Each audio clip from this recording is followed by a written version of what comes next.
हाँ बच्चों, तो कहाँ तक हो गया था? इस क्वेश्चन तक हो गया था, 12.11 तक हमने देख लिया था। ठीक है, 100 joule of energy in each second, 20 volt ये क्वेश्चन हो गया था। ठीक है,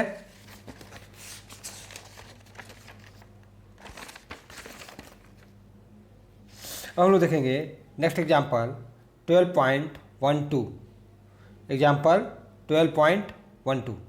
ठीक है ना। इन इलेक्ट्रिक बल्ब, आप देखिए, an electric bulb is connected to a 220 volt generator, the current is 0.5 ampere, the current is 0.5 ampere, what is the power of the bulb. क्या पूछा है कि इलेक्ट्रिक बल्ब है जो 220 वोल्ट से कनेक्टेड है, तो करंट कितनी है? 0.5 एम्पियर है, तो पावर बतानी है। यहाँ पे देखिए फार्मूला क्या होगा, power equal to voltage into current. Voltage दिया है 220 वोल्ट, करंट कितना दिया है? 0.5 एम्पियर। हमने डायरेक्ट मल्टीप्लाई किया, कितना आ गया आंसर? 110 वोल्ट। 220 का 0.5 को 1/2 कर सकते हैं, तो आधा हो गया ना 110 वोल्ट। सॉरी एक बार गड़बड़ हो गया है, ये वाट होगा।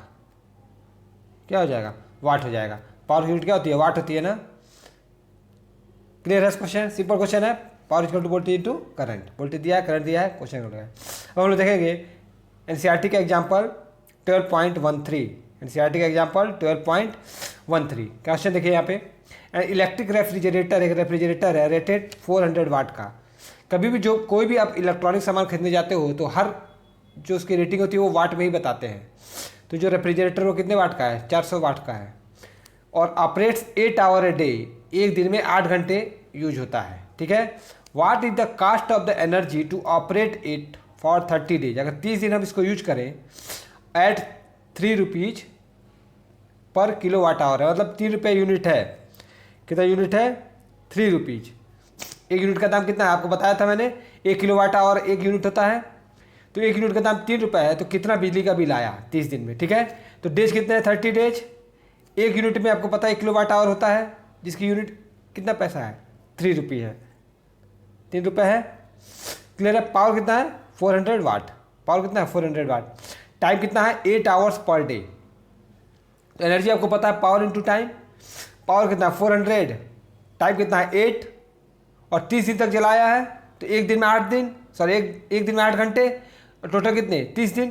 तो 30 इंटू 8 कर देंगे ना। तो इसको जब आप सॉल्व करोगे तो देखिए 8 3 का 24, 24 चौको 96, 96 ये आया, 2 जीरो इसका, 1 जीरो इसका, 10⁻³ वाट आवर आ गया। और 10⁻³ को क्या मैं किलो लिख सकता हूँ? तो 96 किलो वाट आवर आ गया। और आपको पता है 1 किलो वाट आवर में 1 यूनिट, तो 96 किलो वाट आवर में कितना यूनिट हो गया? 1 किलो वाट आवर में 1 यूनिट, तो 96 किलो वाट आवर में कितना होगा? 96 यूनिट आया। 1 यूनिट का दाम 3 रुपये है, तो 96 यूनिट का दाम कितना हो गया?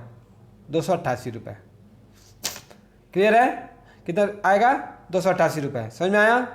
सिंपल क्वेश्चन है, पॉज कर लीजिए, नोट कर लीजिए। फिर से देखिए, टाइम दिया था 8 आवर पर डे, 30 दिन में बताना था। पावर दिया था, हमने क्या किया? पहले एनर्जी पावर इंटू टाइम निकाल लिया, और 1 किलो वाट आवर में 1 यूनिट होता है, तो 96 यूनिट आया। 1 यूनिट का दाम 3 रुपये, तो 96 यूनिट का दाम 288 रुपये। ठीक है, चलिए एनसीईआरटी के सभी एग्जांपल्स खत्म हो चुके हैं। अब हम लोग कुछ क्वेश्चन देखते हैं जो एनसीईआरटी में दिए हैं, क्वेश्चंस करके दिए हैं। किताब में आप लोग देखिएगा क्वेश्चंस करके ही दिए हुए हैं, उसी के मैं क्वेश्चन करा रहा हूँ। मैं एक एक क्वेश्चन करा रहा हूँ, कोई क्वेश्चन छूटा नहीं है। ठीक है ना। क्वेश्चन दिया है कि why does the cord of an electric heater not glow while the heating element does. इसका मतलब ये कह रहा है कि आप हीटर जलाते हो, देखते हैं वो ग्लो करता है, जो वायर होता है वो ग्लो करता है ना। वो किसका बना होता है? नाइक्रोम का बना होता है। जो हीटिंग एलिमेंट किसका बना होता है? वो बना होता है नाइक्रोम का, और उसका रेसिस्टेंस बहुत ज़्यादा होता है, इसलिए वो क्या होता है? चमकता है। जबकि कॉर्ड ऑफ इलेक्ट्रिक हीटर का मतलब होता है कि जो वायर कनेक्ट किया गया है उससे, जो पीछे से एक वायर कनेक्ट किया जाता है, वो क्यों नहीं गर्म होता है? क्योंकि वो कॉपर का बना होता है। वो कॉपर का बना होता है, उसका रेजिस्टेंस कम होता है। और आपको पता था कि जिसका ज़्यादा रेजिस्टेंस होगा उसमें उतनी ज़्यादा हीट एनर्जी जनरेट होगी, और जिसमें जितनी ज़्यादा हीट जनरेट होगी वो उतना ज़्यादा लाल होगा। आपने देखा होगा कोयला जितना गर्म होता है उतना लाल होता है। ठीक है ना। क्लियर है? तो समझ में आया? तो इसका आंसर देखिए, आंसर देखिए इसका, देखिए answer. The heating element of the heater is made up of alloy, वही बताया था मैं, nichrome, which has very high resistance. So when current flows through heating element it becomes too hot, ये ज़्यादा गर्म हो जाती है, एंड ग्लोज रेड, और लाल जलने लगती है। But the resistance of the cord which is usually of copper और एल्यूमिनियम इज वेरी लेस। जो कॉपर एल्यूमिनियम का होता है वो क्या होता है, वेरी लेस होता है, so it does not glow, इसलिए वो जलता नहीं है। समझ में आया? क्लियर? उसका रेजिस्टेंस कम है तो वो कम ग्लो करेगा, उसका रेजिस्टेंस ज़्यादा है तो वो ज़्यादा ग्लो करेगा। क्लियर है? चलिए एनसीईआरटी का नेक्स्ट क्वेश्चन देखते हैं। Compute the heat generated while transferring 96,000 coulomb of charge. Heat generate कितना हुई ये बताना है जब 96,000 कूलम ऑफ चार्ज क्या हुआ, ट्रांसफर हुआ इन 1 आवर। कितने, 1 घंटे में 96,000 कूलम चार्ज ट्रांसफर हुआ, तो हीट कितना जनरेट हुआ through a potential difference of 50 volt. जब 50 वोल्ट की सप्लाई हमने अप्लाई की तो जिसकी वजह से 96,000 कूलम चार्ज 1 घंटे में फ्लो हुआ, तो हीट कितना जनरेट हुआ, चार्ज कितना दिया है 96,000 कूलम, टाइम कितना 1 आवर। आवर को हमने क्या किया, पहले सेकंड में बदल दिया तो 3600 सेकंड आएगा। वोल्टेज कितना दिया है 50 वोल्ट। ठीक, हीट क्या होता है, वी आई टी होता है ना, voltage into current to time होता है ना। अच्छा, वी आई को हम क्या कर सकते हैं, क्यू अपॉन टी लिख सकते हैं। क्यों ऐसा कर रहे हैं, क्योंकि चार्ज दिया है, क्यू अपॉन टी, और टी से टी कट गया तो heat equal to we Q आ गया, heat equal to we Q आ गया ना। एनर्जी तो है, और आपको पता है कि जो V होता है वो W बाई क्यू होता है, तो W equal to we q हो गया, तो W ही तो हीट एनर्जी है। तो यहां से हमने क्या किया, 96,000 चार्ज दिया था, 50 वोल्ट दिया था, मल्टीप्लाई किया तो कितना आ गया 48 इंटू 10 टू पावर 5, सॉरी 5 है, 50 है ना। ऐसा भी लिख सकते हो आप, ऐसे भी लिख सकते हो। 48 into 10 to power 5 joule. Clear? 48 into 10 to power 5 joule आएगा। आंसर समझ में आया? चलिए नेक्स्ट क्वेश्चन देखते हैं।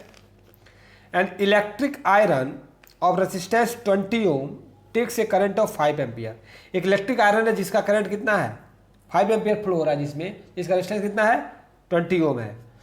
20 ओम रेजिस्टेंस है और करंट कितना फ्लो हो रहा है 5 ampere. Calculate the heat in 30 second. Time दिया है 30 सेकंड में कितनी हीट प्रोड्यूस हुई। तो देखिए रेजिस्टेंस कितना है 20 ओम, करंट कितना है 5 एम्पियर, टाइम कितना है 30 सेकंड। आपको पता है कि क्या होता है फॉर्मूला, हीट एनर्जी का फॉर्मूला होता है ना आई स्क्वायर आर टी। तो आई की जब हमने रखा 5 का स्क्वायर किया 25 आया, 20 इंटू 30 क्लियर 600 हो गया इसका, 25 इंटू 6 करेंगे इतना आएगा, यानी 50 किलो जूल, 15 किलो जूल आएगा। हीट एनर्जी कितनी प्रोड्यूस हुई 15 किलो जूल। क्लियर है?